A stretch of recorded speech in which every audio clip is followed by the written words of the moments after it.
Okay, so tensions with Iran are at a boiling point. The Trump administration has a massive choice to make. Are we talking war, diplomacy, or is there some other play? Today, we're going to break down the 5 strategic options that were on the table. And believe me, every single one could have changed the world. Let's dive in. So this is the big question, right? The one that lands squarely on the president's desk. Do you roll the dice on an all-out war? Or do you pray for a last-minute ceasefire? Or is there some third way out of this?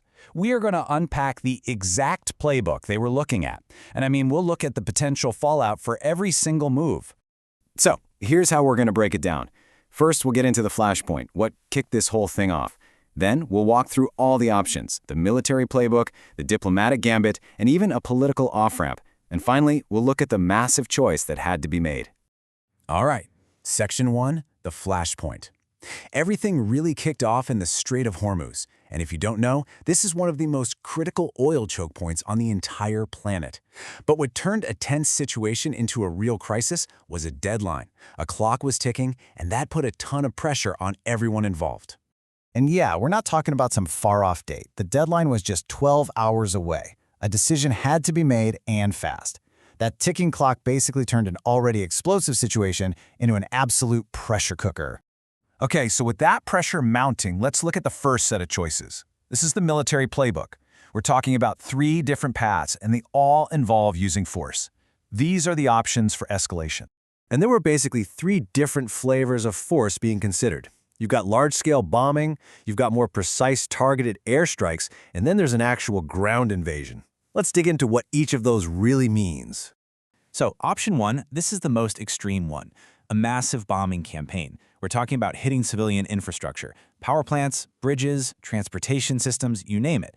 The goal here was, well, pretty blunt, just cripple Iran's economy and hope that forces a regime change. But the risk? Huge. You're looking at a potential all-out regional war. And, there's a massive problem with that plan. As this quote points out, dismantling civilian infrastructure, that very well goes against the Geneva Convention. So suddenly, you're not just talking about military risk. You're talking about potential war crimes. That's a huge, huge legal and ethical line to cross. All right, so if that's too extreme, what about option 2? This one's a bit more surgical. Instead of bombing entire cities, the idea was to hit specific military targets. Think naval bases, missile sites, places where they keep sea mines. The goal was way more focused. Just reopen the Strait of Hormuz by force. The big risk, of course, is that Iran doesn't just sit there. They could easily retaliate by hitting oil tankers and other ships. Okay, then there's the third military option. This one's different. It's not a full-on invasion of the country. It's a targeted ground assault on one place, Karak Island, which is a major oil hub. And check out the goal here. It's all about the money. The idea was to literally seize the island to control and sell Iran's oil. The problem? That island is basically a fortress. We're talking heavily fortified and surrounded by mines. So this was a seriously high-risk gamble. So there you have it, 3 pretty aggressive military options. But what if the goal wasn't to escalate? What if you wanted to step back from the brink? Well, that brings us to a totally different approach, the diplomatic gambit. This 4th option was all about diplomacy. The proposal on the table was a 45-day ceasefire, and the idea was pretty straightforward. Just hit the pause button. Stop the conflict, get some secret back-channel talks going, and just create some breathing room for everyone. The only problem? It was a total long shot.